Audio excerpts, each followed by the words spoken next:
Hey guys, what's up? My name is John Wayne, and today, tara, pag-usapan natin itong pinost ni Dare to Us. No? It was an interview to Congressman Toby Tiangco. And the thing here is that the way I understand yung mga sinasabi niya, it seems to me and it sounds like na parang siya yung sinisisi why hindi nanalo yung buong slate ng alyansa. So here, talagang no holds bar dito si Toby Tiangco, no? And I don't know kung ano magiging repercussions ng kanyang mga isiniwalat dito. Mga opinion niya, mga bagay na alam niya. So we'll see in the coming days. But for now, pakinggan muna natin siya at pag-usapan.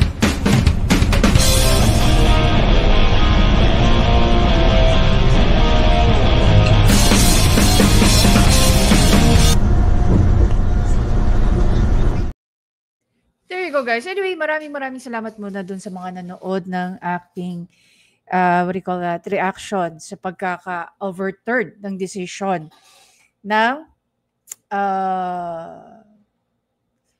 acquittal ni Leila de Lima. So, napanood na natin yung mga komento, no, especially galing kay Attorney Trixie Cruz Angeles at saka dito kay Attorney Albayon.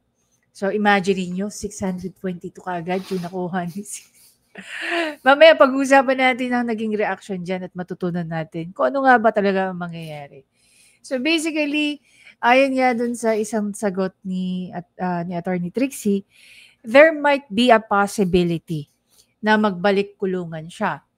Okay? So, let's talk about that later on. No? For now, pakinggan muna natin itong naging interview kay Toby Tiangco.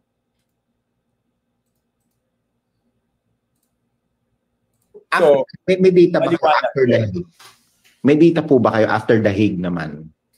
Yes, after the Hague talagang na problema na tayo, no? Talagang naubos na 'yon.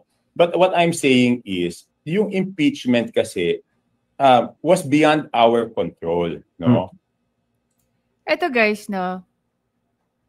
Bakit nga ba sinisisi ni Congressman Toby, okay, yung impeachment?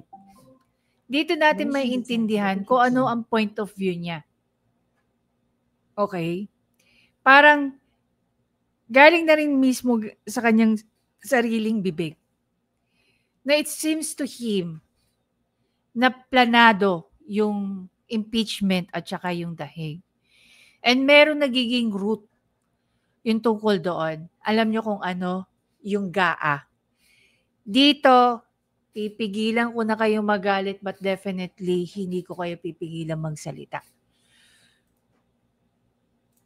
Pwede namang hindi impeach nun eh. Tsaka it was a useless exercise kasi yun naman yung sinabi ko sa kanila kahit pirmahan nyo ngayon, Feb 5, ganun din. June 2 pa rin yan itatakal ng Senate, no? So ano nangyari doon? Di ba nagkaroon ng backlash naman talaga. Yung Hague, there are external factors beyond our control. So it is not an apples to apples comparison, no? You know what, the way I see it, the way I think or see it, ang impeachment is nasa control ng House of Representatives. Ang The Hague, wala nang kinalaman doon ang House of Representatives. That's purely executive under the administration of Bangag Jr. Walang kongresista o senador ang na-involve about dun sa dahig. Pero dito mo makikita that kung may plinano nga, no, it was a collaborative work. Tama nga naman sinabi ni John Vic Remulla. Hindi yan pwedeng gawin ng isang tao lang. Ang pag-usapan natin dito, yung totally within our control, yung impeachment. Kung hindi natin ginawa yun, hindi ganito kasama. Tsaka nagkaroon ng parang pattern. Isipin mo, una, in-impeach. Tapos, pinadala sa Hague. So, parang pinagplaplanuhan mo, di ba? But, kung wala yung impeachment, baka iba yung pananaw ng tao. Baka sabihin nila, sumunod lang talaga sa batas. Pero yung impeachment, iba ang tingin ng tao doon. Okay. Given what you said, bakit, kasi, given what you said, bakit nga ba kasi pinilit? If you had these discussions within the administration noon, bakit pa ipinilit yung impeachment? Ito guys, ito yung pinaka-interesting part. Alam nyo kung bakit? Dito, pinagdugtong ni Congressman Toby yung tungkol sa impeachment at saka yung GAA. Pakinggan yung mabuti. Even despite your warnings sa kanila. Bakit pinilit yung impeachment? Eh, hindi na ako sinama doon sa ano eh. Hindi na ako sinama doon sa huling usapan. Mm-hmm. Okay. Pero doon sa mga nangyari, may duda ako kung bakit pinilit yung impeachment. Can you share with us or would you keep that to yourself muna? Alam mo, di ba galit na galit si Presidente? Ito tama nga siguro, tama yung speculation ng ibang netizen. No? Tama. Bakit? Dito kasi parang lumalabas, base sa kwento ni Congressman Toby, na ang impeachment ay ginamit na cover-up sa GAA. Doon sa budget, di ba? Mm-hmm. Okay. At hindi lahat because of the lack of time, hindi lahat ng items doon na-veto. Mm-hmm. Di ba? Yes. Di ba yung unang usapan dyan is malaking amount yung i-veto, di ba? Yes. Later on, maliit na lang yung na-veto, like 20 billion yata. Okay? So, ang ginawa nun, nagkaroon ng conditional release, di ba? Yes. Okay. So, noong hindi mailabas yung conditional release, kailangan natin yun maklarify. Ano yung conditional release? Conditional release ng pondo? Release. Yun ang, sa tingin ko, nung time na yun ang iniisip kong nagtulak. Na ituloy yung impeachment para meron silang magamit at sabihin na kailangan natin ilabas yung conditional release kasi pumirma tong mga to. And later on, I was proven... Okay, wait. Kailangan natin i-release ang conditional release ng budget para pumirma sila sa impeachment ni VP Sara. So basically, tama nga yung dugtong-dugtongin natin. Tama ba yung haka-haka nila na meron ng kapalit ang pirma ni VP Sara? Or may kapalit, ang pirma ng impeachment ni VP Sara. Balikan natin pakinggan yung mabuti. Kailangan natin ilabas yung conditional release kasi pumirma tong mga to. And later on, I was proven correct. Yun yung duda ko noong ginagawa nila yan. Okay? Because there is no reason sasabihin ba may clamor? There was no clamor. Ang sinabi nila, alam ko, ang sinabi nila kay Presidente was hindi nila mapigilan yung clamor. Pero, RG, common sense naman, sinong politiko ang gustong may kaaway ka at gusto mong awayin yung Vice President entering an election? Yes. Number one. Number two, lahat naman ng politiko ay humihingi ng suporta sa Iglesia ni Cristo.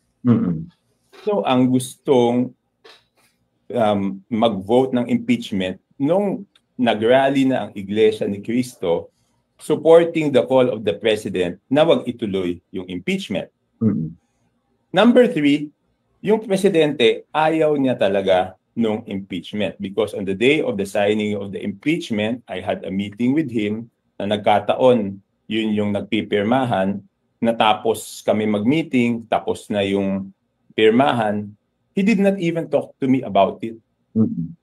Hindi naman niya sinabi, bakit hindi ka pumirma? Bakit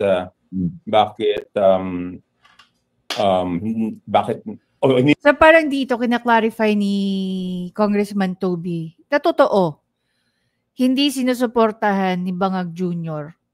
yung impeachment.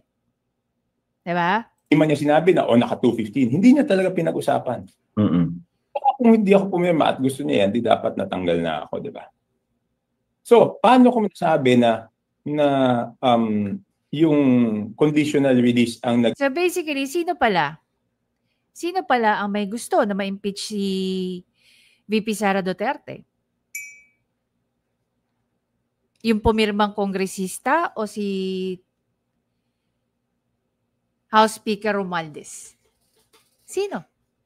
Maganda sana na may total nagkukuwento rin naman si Congressman Toby. Bakit hindi niya na itodo kung sino talaga ang punot dulo ng pagpapapirma ng impeachment? Naging motivation. Kasi nung hino-hold na yung mga conditional release, kinausap ako ng dalawang tao ni Speaker. Okay? So, rene-request nila na ma-release yung mga conditional release. Sabi ko, hindi pwede. Sabi nila, paano yung mga yan pumirma sa impeachment? So, sabi ko, sino nag-authorize sa inyo ipangako yan? So, I cleared with the President. Sabi ko, sir, kasi ganito sinasabi nila eh. Pinangako daw nila yung conditional release. Sabi niya, walang usapang ganyan. Oh my God! My God. So, man of the hour, si Martin Romualdez dito, si Tambaloslos. I remember seeing a document online. John Vic Remulla making a comment about Martin Romualdez. Diba? Tama ba ako? He claimed that under the leadership of Romualdez, of Tambaloslos, naging most corrupt ang House of Representatives. I mean, correct me if I'm wrong about that. Oh, so very clear. Okay. Talagang Meaning to say, yung pagre-release ng conditional, yung pagre-release ng funds, so, hindi masabi directly ni Congressman Toby na yung conditional release is about the funding. So meaning to say, yung mga pumirmang kongresista,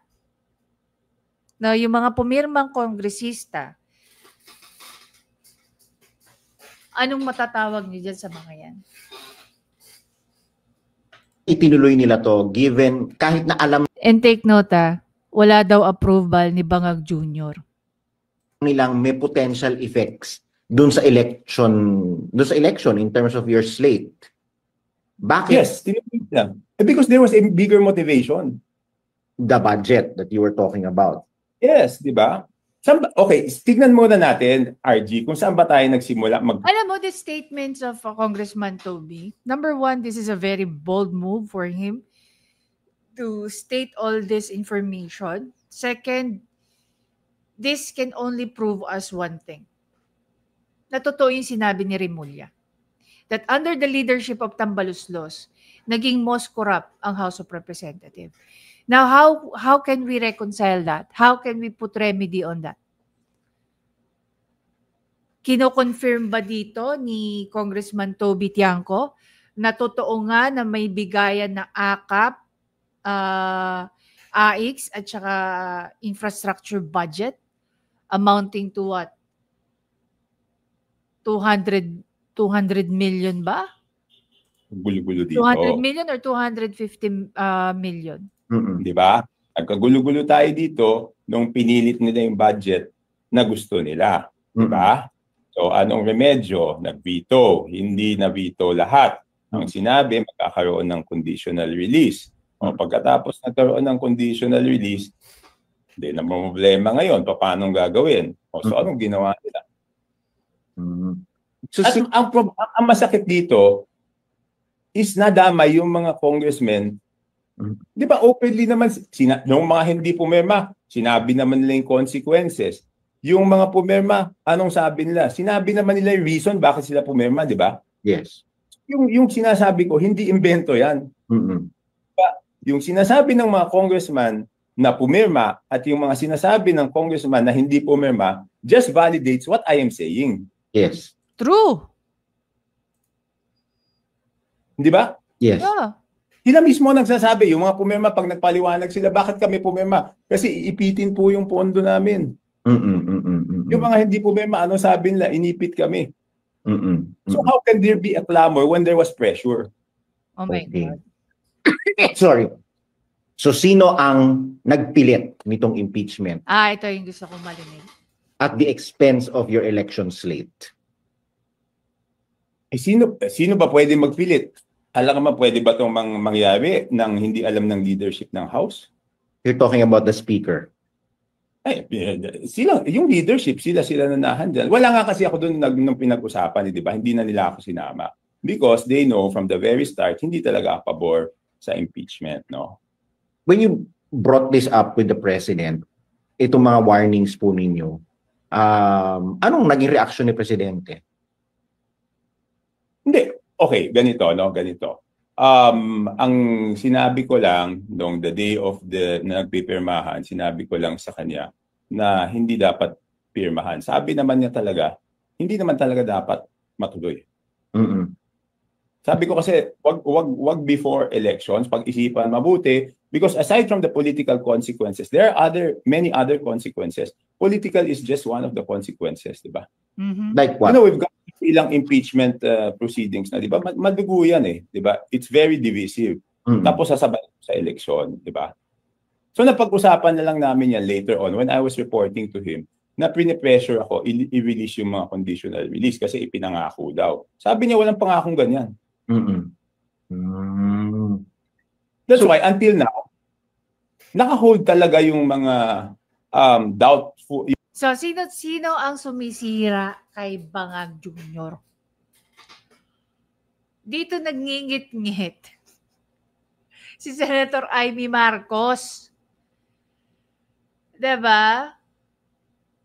Dito nagngingit-ngit si Senator Amy Marcos. Another Romualdez ang sumisira. Based on the story from the old people. Yung tatay daw, mismo, no, nito ni Speaker Romualdez, ang sumira naman kay Ferdinand Sr. Ngayon, ay yung anak ang sumisira kay Junior. Diyos ko, Lord. Yung mga projects na hindi natin sigurado. So that is... So ngayon, may pressure na naman na gusto nila ma-release yung mga conditional release na yun. So all this considered is what led you to the conclusion na self-inflicted yung pagkatalo ng administration slate. I'm not saying self-inflicted totally. Okay. Yung Mindanao kasi makikita mo yung boto nung administration doon ng opposition doon. Mga 90+%, di ba? Yung kunyari sina Bongo, sina Bato, ang tataas ng ano nila sa survey doon, di ba? At hindi na namin na bawi yon. So, tatanong, what was the adjustment I made? The adjustment I made was not to go to Mindanao. Yeah. Di ba tinatanong niyo ako lagi and I was avoiding that question. But that was the adjustment I made because why will we go to Mindanao, spend resources, spend time? Yes. Hindi na namin makumbinsi yung tao doon. So punta na lang kami doon sa lugar na may makumbinsi kami. Number 2, if we go there as an alyansa, instead na makasingit-singit yung mga kandidato namin as an individual, pag sinabing alyansa, ayaw namin dyan. So ang ginawa, sumingit-singit yung kandidato, baka pagbigyan sila kung isa-isa sila. So those were the adjustments made.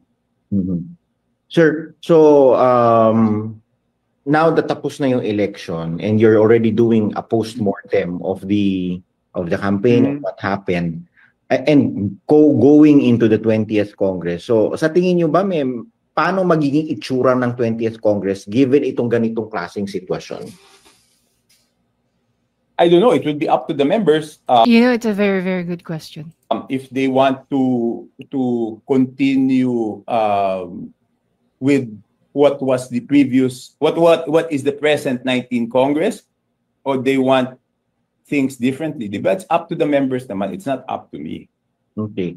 But isn't usually the speaker... You know what, the way I see it, I think Bongbong Marcos needs, to recalibrate Congress, especially in the House of Representatives. If you really want to redeem your fucking self, palitan mo ang iyong House of Representatives Speaker. Otherwise, lalo kang lulubog. Diba? Lalo kang lulubog. based dito na lang sa mga sinasabi ni Congressman Toby Tiangco, no?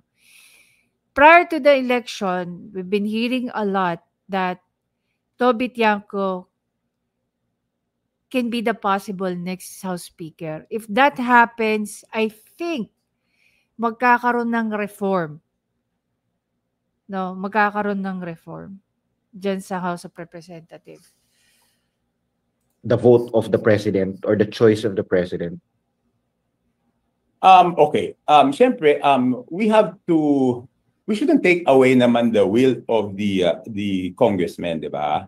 Lalo na in this after this election na nakita nila yung backlash, di ba? So they will have to vote and they will have to think of what is good for the country and what is good for the institution. Di ba? Ang kailangan lang naman doon is supportive of the legislative agenda of the president, di ba? Anyway, so medyo nakakagulat na hindi. Paano siya naging nakakagulat? Because dito, coming from, I'm not saying that we do not, or we're not, sabihin na lang natin, we do not believe yung sinasabi ng ibang mga hindi pumirma as to ano ba yung naging consequences, as well as dun sa mga pumirma. Ang akin, no, was it really for the people kung bakit kayo pumirma, or was it really for your own benefit? That's number one. Number two, saludo tayo dun sa iilang hindi pumirma. Pero kasi nakuha nila hindi lang yung respeto pero tiwala at pagmamahal ng kanilang constituents. Kaya most of them, I think nanalo pa rin kung tumakbo man yung ilan. And some of them natalo. People are not stupid. They're wide awake. Wide eyes open. Things that we've learned, things that we understand dito sa statement ni Toby Tiangco, I think, I don't know with you guys, but feel free to comment on that.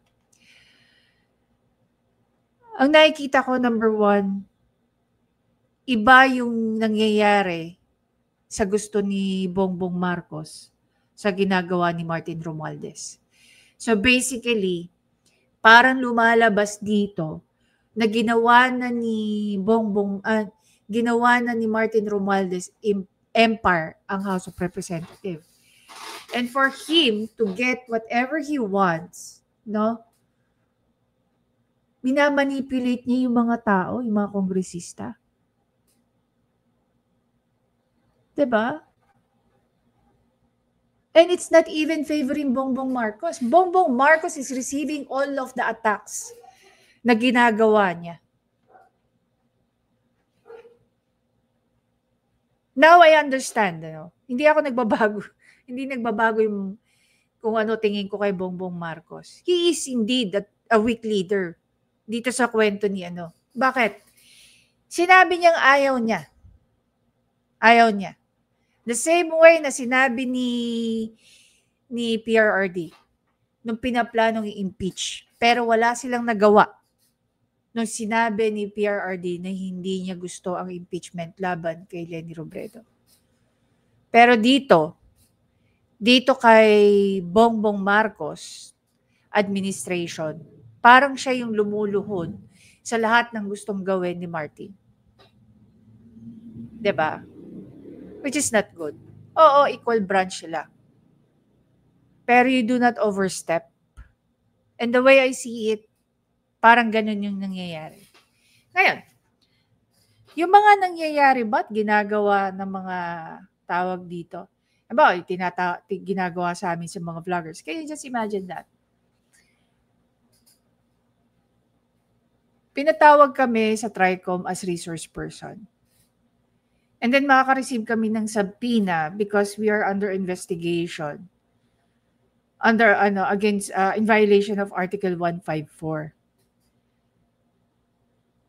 Ngayon, ang ginawa ko, tinanong namin sa mga agent ng NBI, which is, by the way, they are very warm.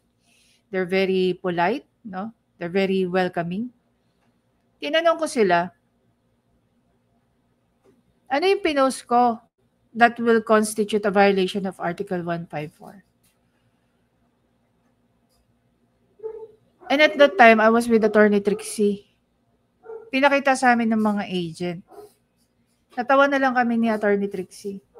Tanong namin dun sa mga agent, which is by the way, mga lawyers, ano. Sabi ko, does this even constitute libelous comment? My caption is very... Diba? My point is, iniimbita ka as a resource person to shed light. Diba?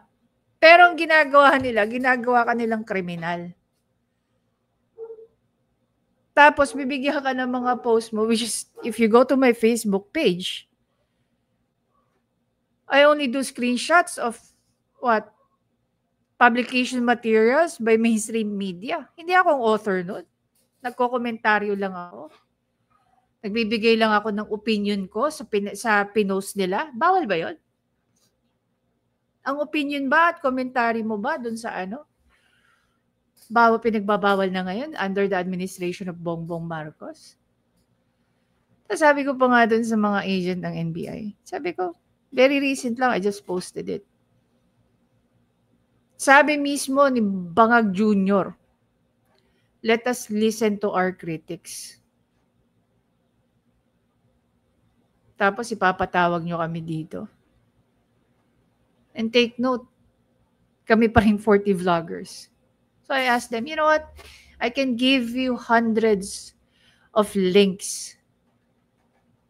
Fake news coming from coming from different anti-Dutertes. Bakit hindi nyo rin sila tugisin? But parang masyadong focus yata sa mga pro-Duterte? Diba? Nakakalungkot na we don't even know. Did you voted for Martin Romualdez? I did not even voted for him. Gano'n lang ba karaming boto nakuha niya sa legislative district niya? Wala pang 200,000.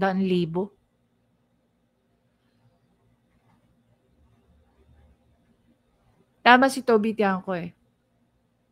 What they did, the impeachment and the Hague, will really receive a major backlash.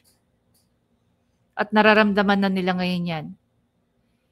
I'm excited to see what will 20th Congress will do the next 3 years before the 2028 election. But definitely dito,